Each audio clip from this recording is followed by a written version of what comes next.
This is Doug DeMuro, and today it's time for a garage update, and specifically one in which I tell you how much money I have spent on my vehicles in the last year, which is an astronomical number that I was not expecting, thanks to a very expensive recent service to my Mercedes-Benz G-Wagon Cabriolet, which adds to a bunch of other very expensive recent services that I have done. It has gotten a little out of hand. Let's discuss. Today's video is brought to you by Cars and Bids, my online enthusiast car auction site that recently sold this, and this, and this, and this, and this. Check it out at carsandbids.com. Okay, so a garage update. I didn't used to do these very often, but now I have cars that people are constantly asking me about on social media, on Instagram, Twitter, Facebook. What's going on with the Carrera GT, the Ford GT, the Countach? Nobody really asks about the G-Wagon, but it's great. And so now that I have cars worthy of garage updates, I think it's maybe worth having garage updates occasionally, letting you know what I'm doing with my cars, how they're doing, and most recently, the big news here in the Doug DeMuro world is just how much I have spent on all of my cars this year, because it has gotten totally and completely out of hand, although that was kind of by design and I kind of saw it coming, or maybe I'm just telling myself that. So, the most recent service that I've done to one of my cars, just the latest expensive 5-figure repair service, was my Mercedes G-Wagon. Now, as you know, I have a Mercedes G500 Cabriolet, which is a convertible G-Wagon. You push a button, the top goes down. It is a heinous car. When the top is up, it looks like a G-Wagon wearing a toupee. And when the top is down, it's not much better. It is a ridiculous automobile in every sense of the term. Naturally, I love it. It kind of combines everything I like in a car. Incredibly quirky, tremendously rare and weird, but also like nice and good and high quality, well built. It's just an absurd vehicle. And as a lot of you know, I mentioned this a couple of months ago, I was planning to sell it. I actually had gotten professional photos taken and had the listing written up on Cars and Bids to auction it. And instead, I decided to sell my Land Rover Defender, my old yellow Defender, which sold, and it's off to upstate New York with a new owner who's thrilled with it. I kept the G-Wagon, and I decided that since I was paring down my lineup of cars, I pared down 9 cars down to 5, that I would really focus on the 5 cars that I kept. They were like my keepers, the special cars I really wanted. And so I did big services to my Carrera GT, my Countach, which I've already talked about. And I decided to do a big service to my G500 and kind of fix everything that was potentially wrong or problematic with it. So to do that, I shipped the car off to Colorado. Since I bought my G Cabriolet 6 years ago for $133,000, by the way, sounds like a lot of money, and it is, and it was at the time for a ridiculous old G-Wagon convertible. Now it's worth double that. Somehow these things have doubled in value, even though they're heinously ugly, but they're very cool. Mercedes only built about 2,600 of them over about a 18-year span.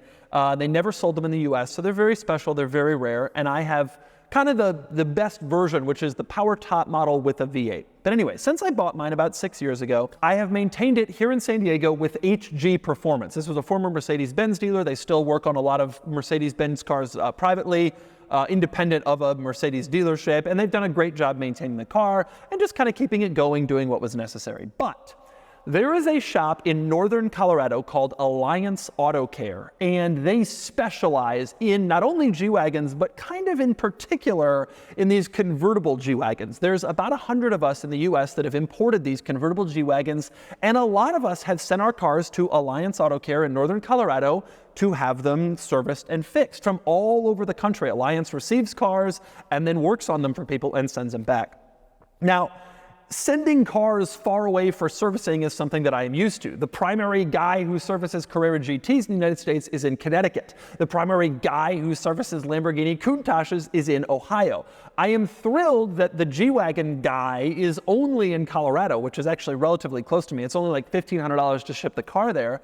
And I'm also thrilled to have an expert look at the car. You know, HG does a great job of working on the car and making it, continuing it to go, and they would have maintained the car forever. But having a true specialist that kind of only works on these cars really get into it and do really high quality work because they know what's breaking, how to fix it. They have fabricated custom parts that can do this or that. That's the person. You don't send it to them every year. You don't send it to them every few months, but every 5 years, you send it to this specialist and say, hey, let's keep this thing going, if that's your plan. And for the G-Wagon, after I decided to keep it, that was my plan. So I sent it off to Alliance Auto Care, the G-Wagon specialists in Northern Colorado, and they had it for about a month, and they have done $21,000 in service work to this car. And it should be pointed out, this came after HG, my local service people, did about $3,100 in service.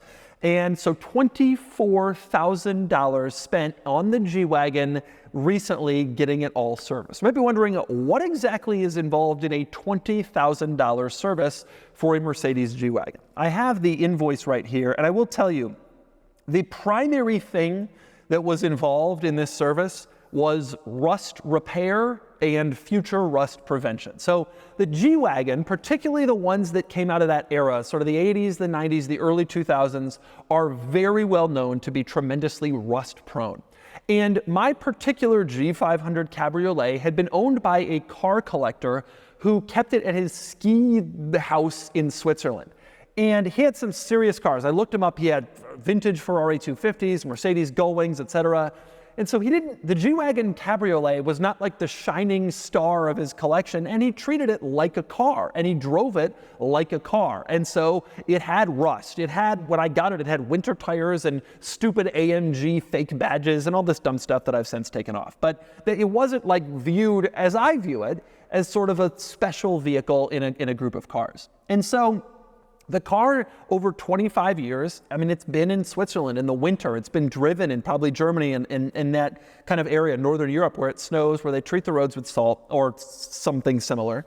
And so it had gotten rusty, like a lot of G-Wagons from that era. So a lot of rust repair was done. And in fact, about $5,600 of my $20,000 repair bill was just removing dirt, debris, grime, all the stuff from the chassis, spraying it with rust inhibitor, underbody protectant, and then just trying to get out, just physically cut out as much rust as possible, replace it with other stuff. And then they put on this substance called Cosmoline, which I'd never heard of before. In Southern California, we don't know a lot about rust protecting, but they put on this substance that will, in theory, continue to decrease the amount of rust it gets as it goes on. And so there was a lot of stuff that had to be done and fixed and treated in terms of rust repair. And it went even further than that, because some of the rocker panels and the side panels and the molding and trim had gotten rust underneath them. And so I told them to fix all that stuff too. Another $1,800 was spent pulling off trim, sanding, fixing, repairing, replacing rust. Basically anywhere that rust was located, these guys did an amazing job of getting it all fixed up as much as they possibly could.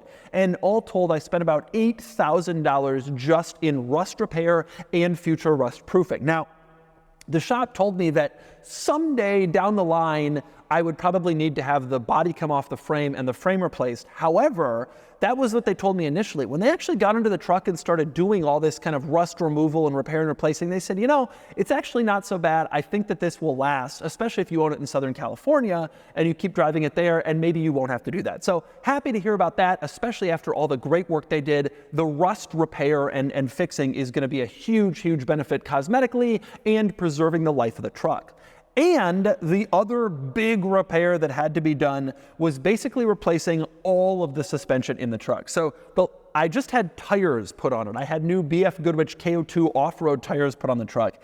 And when the shop was putting on tires, HG, my local shop, one of the suspension springs actually rusted through, and the truck was kind of sitting wonky and couldn't really be driven. And so that was a problem. So I also had basically all of the suspension replaced in the truck. So the springs are completely gone. Factory springs replaced with new factory springs. The shocks are all completely gone, replaced with new Bilstein shocks. That was obviously a tremendously expensive job, replacing all of the suspension. They also checked all the bushing seals, just made sure everything was right, replaced what they had to do. That itself was a $4,300 job. But again, my purpose here was to preserve this truck for a long life. Because I decided that it would be one of the wholly few that I would keep, at least for now, making an investment in the suspension to keep this thing going was a absolutely worthy investment. And so that was a big one. Now, another thing that had happened to my G Cabriolet, the convertible top had stopped working. This is a big deal because that's it. That's what it is. You can buy a regular G-Wagon for like 25 grand used, or get the convertible for 250 grand. And the only difference is the convertible is uglier, less practical, and it has a convertible top. So I really wanted that top to be working, and it failed. And apparently what happens is the latch, where the top latches to the top of the windshield, apparently those latches, the ones mounted on the windshield itself, will fail after a while. Really what happens is they get dirty. And apparently if you can delicately go in there and clean them, you can clean them out completely and then they'll work again until they get dirty again in a few years, or you can just replace them. So I had one of them replaced and one of them just cleaned out, but regardless, the top is now working perfectly. Now that was an expensive service, about $3,500, because apparently in addition to replacing the top switches and cleaning them out, etc., there was a leak. One of the convertible top struts was leaking, and it was actually leaking fluid into the vehicle. And so this shop rebuilt the convertible top strut, so that was working perfectly as well. And of course, there were other little things that had to be done here and there. And so now the top is back to full functionality, which is important to me. So that was $3,500. Now we're at like 12 grand on this service. And you can imagine kind of what goes from there. I had the running boards removed on the outside of the truck. Frankly, I don't think they look particularly good with the running boards on, and taking them off really makes it look better and kind of enhances the ground clearance a little bit, at least in that area. I also had, this was a thing I'd wanted to do since I bought the truck 6 years ago, I also had the Heinous AMG Exhaust Tip removed from the side of the truck. The previous owner had thought it was cool to make it AMG-ish, and so he took the exhaust and added an AMG exhaust tip, like a chrome tip that was just like, ugh. It was way showier and more gaudy and ridiculous than I wanted. So I had that removed, and then I had to have an exhaust shop actually custom weld sort of a new exhaust exit under the truck, which is the factory exhaust exit location, unless you put on one of these ridiculous exhaust tips. So in addition, I mentioned new tires. I also added child safety car seat tethers to the rear seats, which is definitely an interesting decision, but it was important to me to have on there. Probably not as strong of a feature as a factory child safety tether, but they were able to weld it in there to bars that provided actual structural seat support, so I imagine that works. I had to replace all the brake pads and rotors, also added new brake fluid. We also had to service the differential in the transfer case, added new transfer case fluid. The power steering system had gotten a little bit wonky. New fluid had to be added along with a suction line and a reservoir seal, et cetera, et cetera. There was a bunch of little stuff that had gone wrong with the truck, you know, and I really wanted this service to be long-term life-giving. And so we just basically took care of everything, and that all added up to the $24,000-ish number that you see. So the G-Wagon has this big $24,000 service. Now it's going to the East Coast, where I'm going to use it all summer. That was a big one. The Carrera GT, right behind me, you may recall last year, also had a massive service where I added a lift to the car so it could clear stuff. I replaced the suspension completely in the Carrera GT and a bunch of other stuff. The muffler had failed, we replaced that. The headlight, one of them had failed, we replaced that. The alternator wasn't quite charging properly, replaced that. Added an electric spoiler, etc. A lot of different stuff. New tires for that car. That came to around $48,800 servicing the Carrera GT. That was in July. It's about 10 months ago. And the Lamborghini Countach. I bought the Lamborghini Countach from somebody who, let's just say, wasn't up for the task of owning a car like that. He was more of a get in a modern supercar and push the button guy. The Countach is a serious car that requires serious labor and effort, and he just wasn't the person for it. And so when I bought the car, I knew it was going to need a lot of work from someone who actually knew what they were doing, and so I had to pull the engine out. I didn't, of course. I sent it off to George Evans in Columbus, Ohio. He pulled the engine out and did a whole host of things: valve adjustments, spark plugs, replaced the radiators, the transmission synchros, new tires, rebuilt the carburetors, replaced the headliner, etc., all down the line. I did a video on that service, and that service was $49,100. So $48,800 servicing the Carrera GT 10 months ago, $49,100 servicing the Countach 7 months ago, and then the G500 Cabriolet, $24,000 servicing it a few weeks ago. The Ford GT was the reliable car this year. It only needed one service for about $4,300.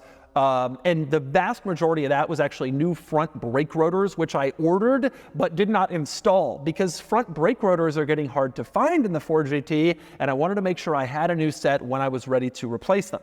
So without the brake rotors, probably $1,000 service. So the Ford GT has been the reliable one. But if you add up the cost of all of this servicing to my special cars, it comes to just over $120,000 in maintenance, repairs, and elective stuff like the axle lifter and the Carrera GT, but still over $120,000 in servicing just in the last 12 months alone. Now, couple things about that. Number one, that is not going to be a frequent thing. I mean, these cars will still need work and need servicing and need help, but they're not going to need 50 grand a year in servicing. The Countach won't need that, even as unreliable as people say it is. The G Cabriolet I've owned for 6 years and barely put any money into it until now, and so I know that's a reliable car. It's generally not really a problem, owning and operating these cars. But when you buy a car, especially a car at this level, if you want to use it as a driver, you have to spend some money getting it into kind of